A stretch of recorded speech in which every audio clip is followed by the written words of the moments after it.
चलिए आज कक्षा 8वीं में 8वां का प्रश्न तीसरा और चौथा को लिखना है फेयर कॉपी में। तीसरा में क्या लिखा रहा है? मकई चौक धमतरी में गांधी जी, और चौथा है जलियांवाला बाग हत्याकांड। इस विषय में हमें कुछ जानकारी देते हुए इससे कुछ सीखना है, समझना है और लिखना है। ठीक है, लिखेंगे मकई चौक धमतरी में गांधी जी। डेज दे के लिखना है 20 दिसंबर सन 1920 को गांधी जी का आगमन मकई चौक धमतरी में हुआ। पूर्ण विराम। गांधी जी के भाषण के लिए भव्य ब्रैकेट में लिखेंगे विशाल ब्रैकेट बंद मंच तैयार किया गया था।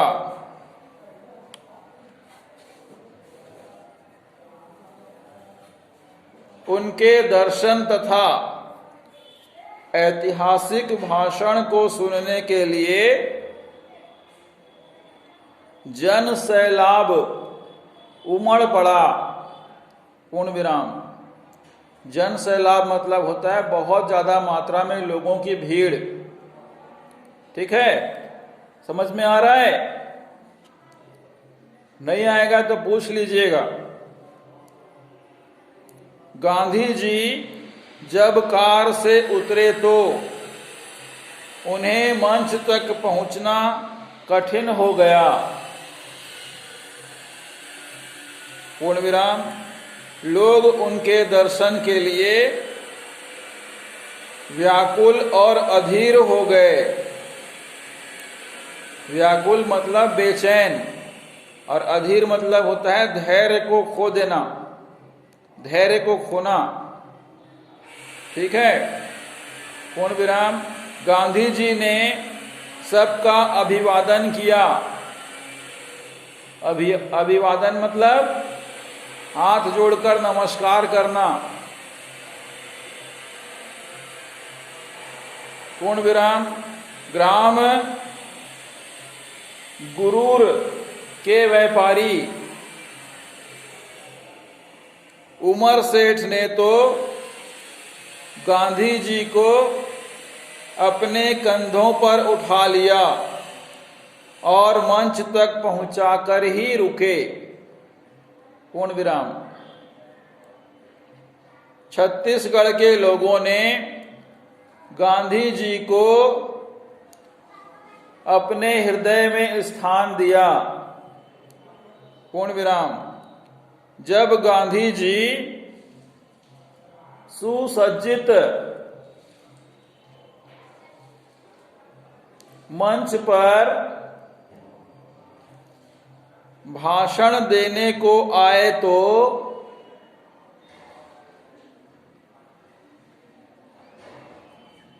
उपस्थित सभी जनों ने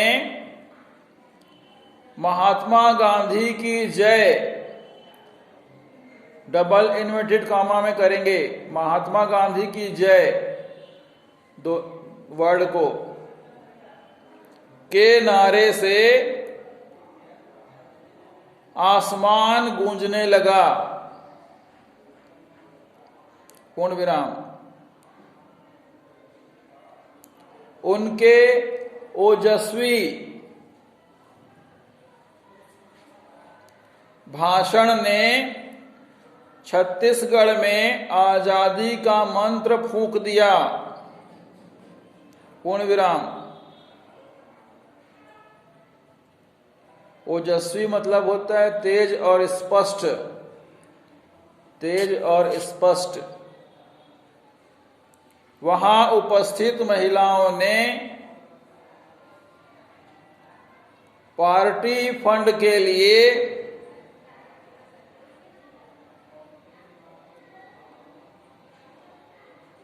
गहने उतारकर गांधी जी को दे दिए। पूर्ण विराम।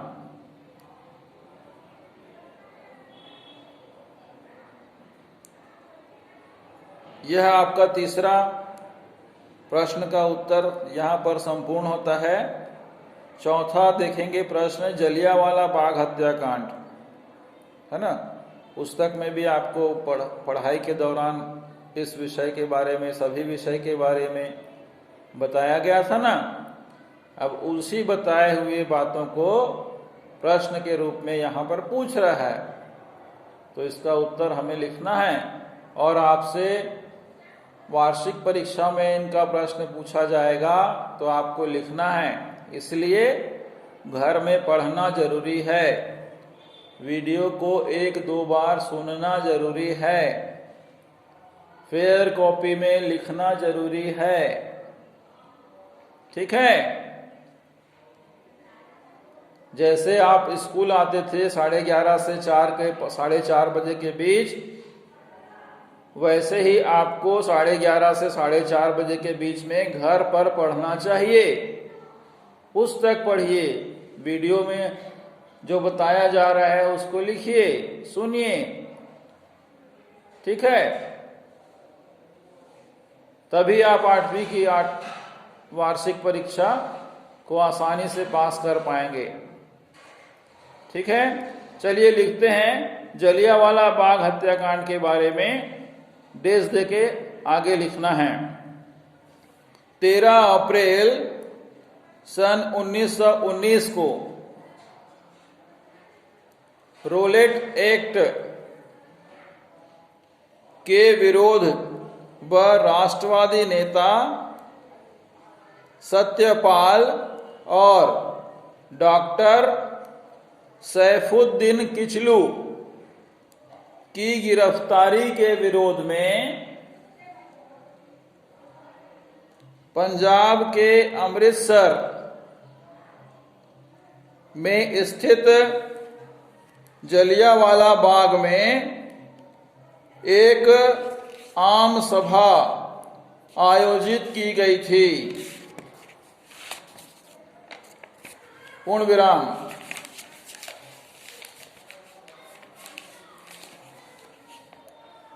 बाग ब्रैकेट में लिखेंगे बगीचा, ब्रैकेट बंद, तीनों ही ओर से ऊंची दीवारों से घिरा था और एकमात्र छोटी गली में आने जाने का रास्ता था। आने जाने का, बीच में योजक चिन्ह बनाएंगे, आने जाने का रास्ता था। पूर्ण विराम। इस सभा में बच्चे, कामा करके लिखते जाएंगे, युवक, वृद्ध, वृद्ध मतलब होता है बुजुर्ग, बड़ी उम्र के व्यक्ति, ठीक है, पुरुष व महिलाएं हजारों की संख्या में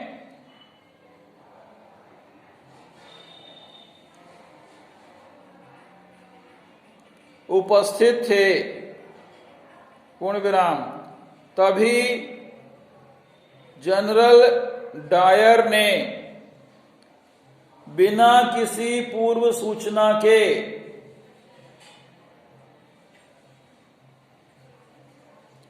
अपने सशस्त्र सैनिकों को गोली चलाने की आज्ञा दे दी। पूर्ण विराम। इस गोली कांड में सैकड़ों निर्दोष लोगों की जानें चली गईं और हजारों की संख्या में लोग हताहत हो गए। हताहत मतलब होता है घायल, घायल हो गए। पूर्ण विराम। पैराग्राफ चेंज करके लिखेंगे, इस निर्मम हत्याकांड ने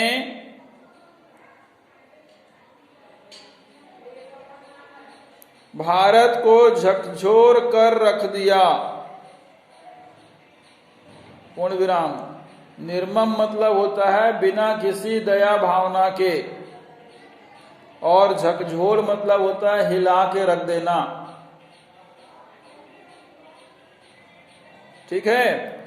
पूर्ण विराम।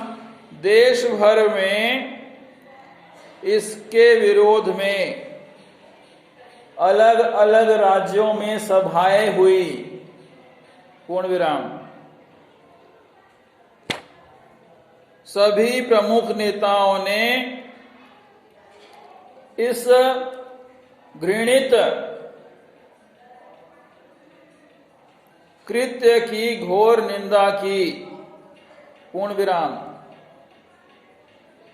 घृणित कृत्य मतलब घृणा योग्य कार्य, निंदा योग्य कर्म की घोर निंदा की, मतलब बहुत ज्यादा निंदा की, गलत बताया इस कार्य को। ठीक है। पूर्ण विराम। गुरु रविंद्रनाथ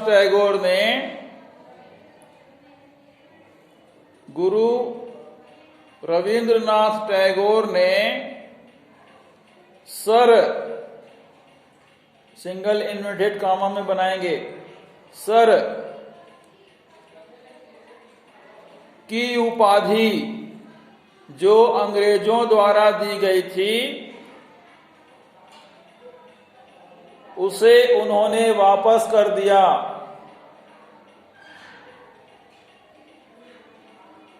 उपाधि मतलब होता है एक प्रकार का सम्मान। ठीक है। सम्मान स्वरूप सर की जो उपाधि दी गई थी गुरुदेव रविंद्रनाथ टैगोर जी को, उन्होंने इस उपाधि को वापस कर दिया, क्योंकि अंग्रेजों द्वारा इस प्रकार के गलत ढंग से कार्य किए गए थे। उसके विरोध में उन्होंने अपनी उपाधि वापस कर दी। पूर्ण विराम। जलियांवाला बाग के इस नरसंहार में पूरे देश में आजादी की आग को और भड़का दिया। पूर्ण विराम। ठीक है। इस प्रकार से आपका जलियांवाला बाग हत्याकांड हुआ था पंजाब के अमृतसर में। नरसंहार मतलब होता है लोगों की निर्मम हत्या। ठीक है।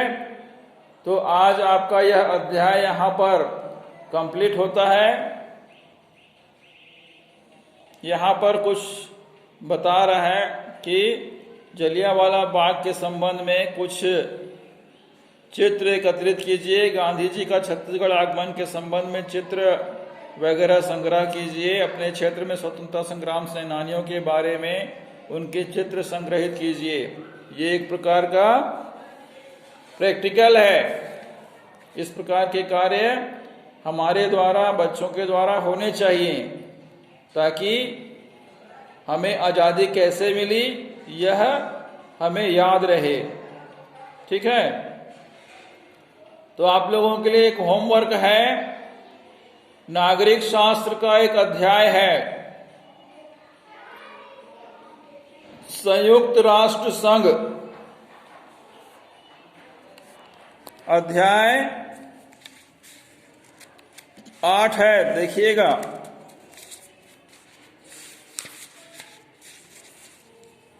अध्याय 8 संयुक्त राष्ट्र संघ।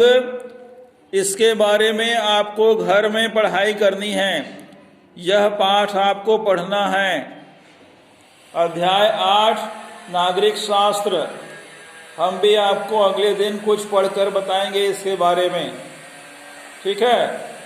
संयुक्त राष्ट्र संघ का मतलब होता है विभिन्न प्रकार के देश मिलकर एक संघ बनाते हैं, संगठन बनाते हैं, जिसमें सभी देशों के प्रतिनिधि वहां पर उस संघ में शामिल रहते हैं और अपने अपने देश की गतिविधियां या कार्यक्रम या समस्याओं के बारे में आपस में बैठकर चर्चा करते हैं, बातचीत करते हैं और उसका हल भी निकालते हैं। ठीक है, तो संयुक्त राष्ट्र संघ के अध्याय को आपको घर में बैठकर पढ़ना है। माता पिता को भी पढ़कर दिखाना है कि देखिए हमको पढ़ना आता है, हम पढ़ना सीख रहे हैं। ठीक है, तो आज के लिए इतना ही। अगले दिन हम नागरिक शास्त्र का अध्याय 8 पढ़ेंगे। आपका बहुत बहुत धन्यवाद।